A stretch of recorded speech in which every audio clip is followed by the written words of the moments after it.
Reports of transcatheter septal myocardial ablation in patients with hypertrophic obstructive cardiomyopathy have shown considerable differences in outcome. Now in circulation cardiovascular interventions, there is a report on the long-term outcome of more than 300 procedures performed in 4 Scandinavian centers. The initial results, not surprisingly, were very good.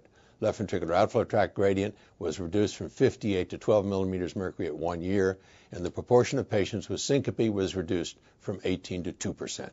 The proportion of patients in New York Heart Association class 3 or 4 was reduced from 94 to 21%. All treatment effects remained stable during the follow-up. In-hospital mortality was very low at 0.3%, and the 1, 5, and 10-year survival rates were 97, 87, and 67% respectively.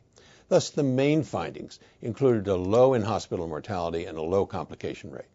Survival after ablation was only predicted by age and was comparable to the survival of an age and sex-matched general population. But of course, there was always a hooker.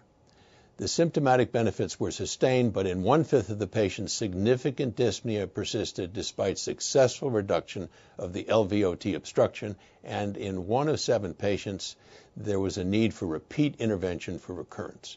In addition, advanced heart block occurred during 34% of procedures.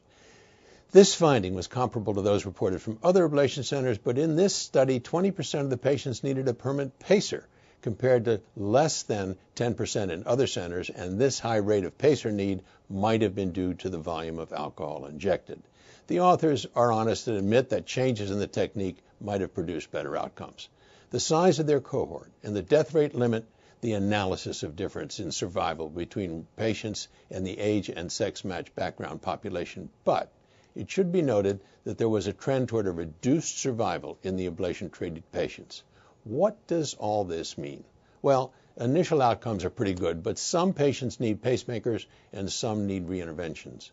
Nevertheless, on balance, transcatheter septal ablation seems to have merit in long-term follow-up, considering the surgical or medical alternatives. I'm Peter Block, and this is a CardioSource Heart Minute.